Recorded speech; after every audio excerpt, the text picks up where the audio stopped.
Hi, I'm Corey. Welcome to Creating with Scraps. Today is letter I on the A to Z of Inspirational Summer Crafts Collaboration. And Rachel from Rachel and Bella Craft organized this collaboration with three main purposes. The first is to inspire you to not reinvent the wheel, to take a video that you'd seen before and then alter it in some way, shape, or form and make it your own. And then the second idea was to use your letter, your assigned letter, in my case, I, as your inspiration. Well, I as inspiration, so that kind of made it a little easy on me. Though that wasn't a mandatory thing, it was a suggested thing just to keep track.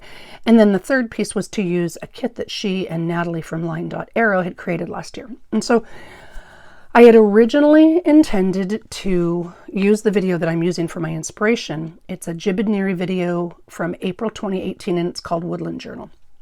And my thought was this. Sometimes starting a journal can be incredibly intimidating. You start with, a big stack of papers, and you have to choose the papers and then decide what size you want and what format you want and what cover you want and what your theme is. Sometimes it can just be overwhelming, even for people that have done them for a long time, let alone new folks. And using Jibid's video, I went from intimidating to infinite ideas to completing a journal. And here's my process, or here's my thought. You grab your stack of papers in whatever size you want, and a variety of sizes actually, because that's even a little bit easier. And then you turn on the video, and a flip through video works perfect for this. Any flip through, and there's lots and lots and lots of them. So a flip through video where you've watched somebody and said, I like that idea, and I like that idea, and I like that idea. Watch one of those. And when you see an idea that you like, pause and create it. So for example, on this one, let's say this is a bag and I see Jibid create a bag and she does something. Maybe she puts a washi down the spine, or she uses some book page or something. I'll pause the video and do exactly that and then put it aside and keep going. So you get infinite ideas, infinite inspiration. You've gone from intimidating to infinite inspiration. Well, as I started to do that, it was taking way longer than the suggested 30 minutes that Rachel had offered. So I thought I'll do that another time once I've got some editing skills and I can fast forward through the process to show you what I'm talking about. Because, when you've got a journal that has lots of pages that are inspiring, you just pause and go, pause and go, pause and make, I guess is a better way to put it, pause and make. All right, so that took me to my squirrel. Yes, here he is, because that's what I do. It wouldn't be a Corey video if there wasn't a squirrel in there somewhere.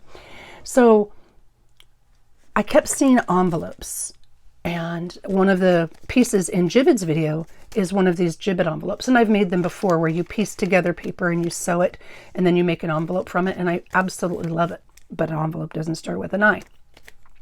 So I kept watching, and then I watched a video from Bella at Bella's Crafty Studio, and she's also in this collaboration, and she used an Eve Spade video to make this incredibly cool envelope piece, opening envelope piece. And Julie at Camellia Craft Design had gotten inspiration from somebody else, and she cut off the top flap and turned it around and made an envelope. So I was really drawn to envelopes for my second idea. And so what I'm doing is I'm doing an insert. There you go, there's my I, that is envelope based.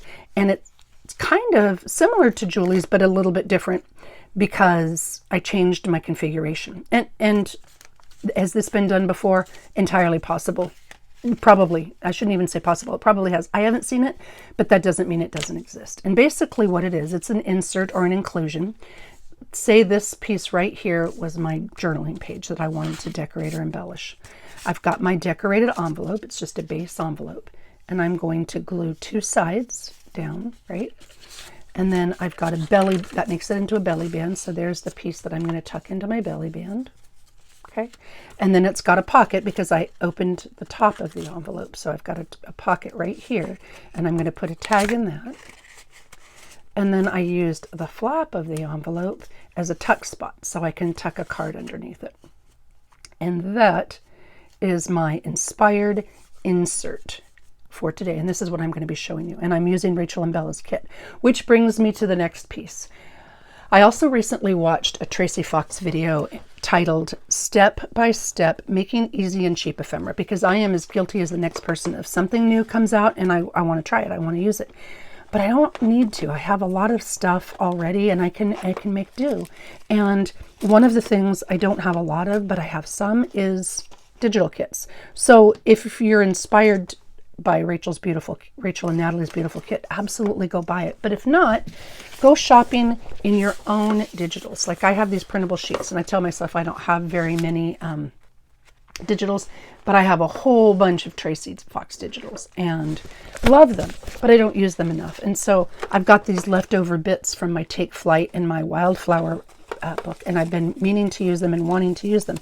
So I am going to do exactly what I said. I'm going to take all of these bits, and when I have just a day to play, I'm going to sit and watch Jibba's video from start to finish, and then I'll pause and make the pages as I go. And again, maybe I'll show that later on. So don't go out and buy something new unless you want to or need to. Use what you've got. Shop your stash. And all you'll need for this one, for this particular project, is whatever pages or whatever you're going to tuck into it. I'm not going to show you that. This is just a simple fold over card. This is just a simple undecorated tag. And this is just a journaling card. 3 different ways to include journaling.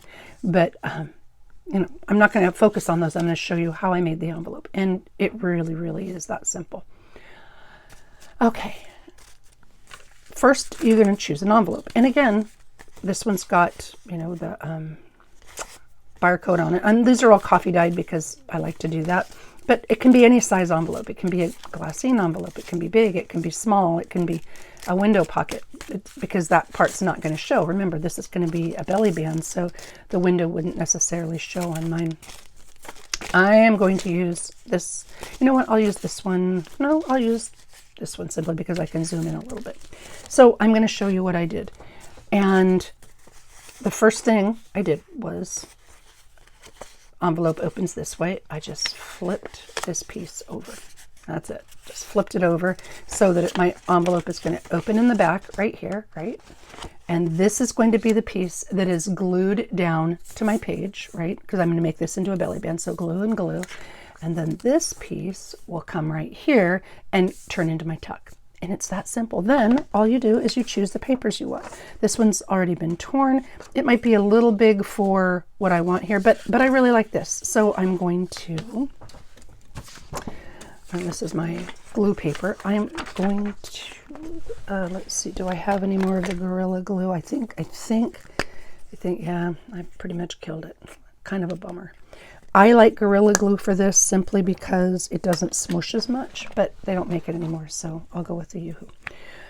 All right, I'm going to glue all around the edges of my envelope. Now, if you've got a laminator, you can turn your laminator on and use the heat from your laminator to make sure your glue is adhered all the way down. But I'll show you another thing that I do sometimes. Okay, now you could measure this and cut your piece first. And that probably is a smarter idea, simply because you know what, maybe that is a smarter idea. Learn from my mistakes. Simply because this is where the envelope closes, and if I cut around those edges, if I cut too close, then I'm going to open up the envelope openings. So my envelope is 1, 2, 3. You can't even see my fingers. Sorry about that. My envelope is 1, 2, 3, just a smidge over 3.5 by 1, 2, 3, 4, 5. 3.5 by 5. Okay. So I'm going to cut my scrap piece of paper at 3.5 by 5. Okay, so, and I'm going to make it just a smidge over like they did, 3.5. And I want some of this neutrally color over here, 3.5 by, no, I don't want too much of that because I really like that pretty flower too. So I'm going to go over here, and then I'll come back and make it at 5. All right, so that's what I'm going to glue down. And you can ink first or not. That's completely up to you. I don't know that I will. I'll probably ink the edges when I'm done. And make sure that my orientation, if my paper has an orientation, that it's up. Now you can cut it exactly to fit, or you can cut it a little small. Or you can cut it a little long. I mean, you know, personal preference on that. And don't love it. Okay, let's try this.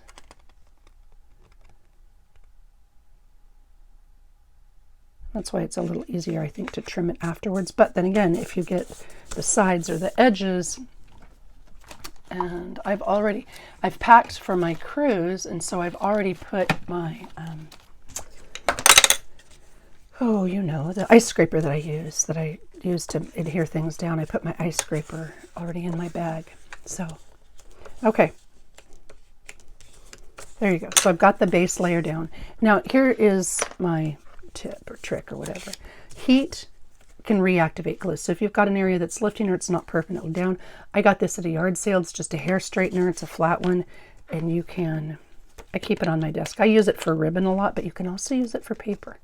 And on that note, so I make sure that it's adhered and it's good to go. All right. Another thing too that you can use this for is I think there was a piece of paper in here that was kind of curled. I remember seeing it earlier. Here we go. So some of these, I had noticed that some of these were kind of curled. Well, you can use the heat from this like an iron, basically, and you can straighten them out. So there you go. Okay, now it's bowed because of the way I'm holding it. But each of the pieces, can you see that? Each of the pieces is straight. So it's just something, handy you can put on the edge of your desk if you choose to. Laminator works too, but they accomplish the same thing. All right, I've got way too much mess going on here. I'm going to put that, because it's on, I'm going to put that to the side. I'll put my little squirrel friend there. Don't want them to get cooked. All right. And I just keep my bits in a bin because I don't like a big and messy surface. Oh, and the kit. I should probably talk about that. Rachel from Rachel and Bella Crafts and Natalie's kit. It's a gorgeous kit. And the beauty of it is it has lots of different colors and lots of different pieces. And then there's words and tags and tabs and all kinds of fun things.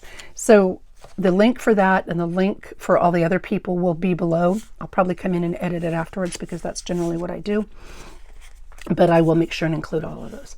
All right, so the base is covered. Now I want to cover this triangle. And I want to, that's not quite wide enough. See, then it's heavy on the flowers on this side. I can use the piece that I've already got, but I really like that bit of a sunflower. Maybe I'll do it anyway. All right, now I decide where I want, and then I'm going to glue that down as well. I'll just put some glue on that envelope. And then I really kind of like that sunflower, so I kind of want that to show. Let's see. How much do I want? Maybe I just want a piece of that sunflower to show. So I am going to cut this. I'm sorry, I moved it off to the side for just a moment. I want to make sure I don't cut off too much. And yes, I will save that scrap. But based on what I want to show, I'm going to do it like that. And again, fold it down. And now I will trim this. And I don't have to worry about cutting too much on this. Cutting too close to the edges, I guess, is a better way to put it, because there's no fold. There's no crease. It's not making the pocket. This is just the envelope top. And then I'll flip it over so I can see what I'm doing and follow those lines. You can use your paper trimmer for this too if you don't like to cut straight lines.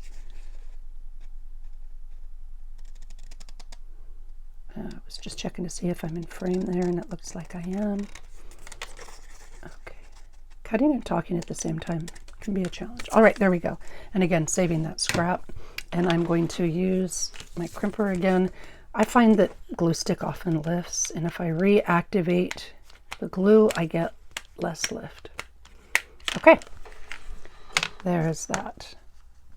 And here we go. Now I am, of course, going to ink it because you're going to glue the piece down, and it's way easier to ink before you glue. So because I'm an inker, I'm going to ink. If you don't like to ink, you can completely skip this step. You could also sew. That's another thing I would probably do. I could sew right here and here, and I could also sew around the edges here, here, and here, because it's not going to really impede the amount of space that I've got, right? Sew, sew, and sew. And you could, don't sew across the top because you'll close it. Actually, on this one, you may not because of the way it folds down. But you don't need to sew there because it's not going to show. So I wouldn't recommend it. So sew on 3 sides if you choose, and sew around the edges and even along the top, and that'll give you a completely different look. And in fact, I like that idea, so I'll probably do it for my next one. I'm taking a long time, but these are, you can be making these within 5 minutes easily. Okay, you can make a whole bunch at once. All right, so like this. And then what I'll do is right along this edge here, I glue it down, and I'll glue, I don't know, maybe 1/2 inch or so, 1/4 inch, 1/2 to 1/4 inch. I don't think it matters. I try to keep it straight because I want my tuck spot kind of straight. But you can see, or can you see? It doesn't have to be perfect at all. So I put a line of glue, and not too thick because I don't want it to spread too much because I don't want to make this too deep. And here we go, folding that down, and I'll press and let it dry for a minute. It doesn't take long to dry on this. And while that's drying, I'll just ink around these edges. And that's it. So you've got your pocket. You glue down your edges in your page. You've got your pocket in the back, right? You've got your tuck spot up front, okay? And then you've got your belly band back here. And that's it. That is the inspired insert based on an envelope. I listed, that's the end of the collaboration piece. So if you're here to watch that, there you go. Thank you very much. I hope that gave you an idea. I hope it gave you another way to use your envelopes or think about your envelopes differently. And please check out the other ladies. There are some incredible, incredible videos. All right, recently I sold the last of my ink boxes, and I learned something, because I learn something every time I do it. If I tell somebody, yeah, I've got an ink box for you, and I type on Etsy, reserved for insert name, 9 times yesterday, somebody other than the person that it said reserved for bought it. Maybe it doesn't show up very big or very clear, and then it's time consuming to cancel the sale, refund their money, remove the listing, then relist it and rename it for the correct person. So there were people who wanted ink boxes that didn't get them, and that always makes me sad. And there are a couple people who I promised ink boxes to that the wrong person bought it. The last one, most of the time I was able to cancel it, but 2 of them that had been reserved for somebody because they had the same or similar initials, name kind of a thing, went through. So I'm making those people boxes. So what I'm going to do, because there are still people that want them, I still have some materials left. I have some 3/4 inch plywood, and then I have some of the trim that I use, and I have plenty of the foam that goes on the bottom. When I return from vacation, I am going to cut the rest of those boxes, and I'm going to list them. I am not going to reserve them for anybody. It'll be a first come, first serve, and I will tell you beforehand when they will be listed, so like a day or 2 before. My intent is to load them Monday the 18th, but I won't swear to that. That's just my intent. I should be able to get them done on the 17th because I don't have any commitments on the 17th. But my daughter's getting married the 23rd, so that week will be a busy week. Whatever I have left materials, I'm going to make that many boxes. I'm not going to go out and purchase more again because the problem with the materials is and it's expensive and blah, blah, blah. So I'm going to make those, whatever I've got, and list them at 4, 5, 6 boxes. I don't know, whatever I've got the materials for. And then I will also list, I counted the scrap clusters, and I have almost 200 of those. And some I'm going to put aside for the journals that I'm making and are finishing up, and then some will go in the, what did I call it? Scrap cluster and ephemera envelopes. And I will list those. I'd said I would list those Sunday, and I will. So Sunday the 17th in the morning, those will be listed if you'd want. And again, I'm not going to reserve them for anyone. It's first come, first serve. And all that, the funds, all the profits will go to the local animal hospital. Shipping has gotten crazy spendy, and postage stamps, well, an envelope is anywhere from 75 cents because of the extra ounces to $1.20 basically to ship. So I'm doing a flat, you get 2 pieces and it's $6, and that'll include shipping. So it's about $5 an envelope that'll go towards profit for the animal shelter. So just keep that in mind. And then the rest of the things I will in August, I don't know, it won't be August 1st, but I will do the One Sheet Wonders. I'll walk you through the dimensions and the folds. I won't decorate them, but that'll be coming up. And I feel like there was something else I was going to say, but I don't remember what it was. So I'll just leave it there. My mind is already on the cruise. Oh, somebody had mentioned, bummer you can't go on a vacation without, you're addicted when you go on vacation and you don't take your things with you, basically. You take your stuff. Well, I get up early and there's a lot of downtime on the Alaskan cruise, and I want to be able to sit out on our balcony because my mom gifted us this cruise. And I want to be able to sit out on our balcony and play with paper a little bit. So for me, that is relaxing. I read a lot, but my eyes get fuzzy after a while. So, it's one of those things. That's what makes me happy, and I can sit and my hands are almost always busy when I'm sitting. So that's why I'm doing it. I appreciate your support. I appreciate your kindness. Take care all. Happy creating, and please watch the rest of those videos.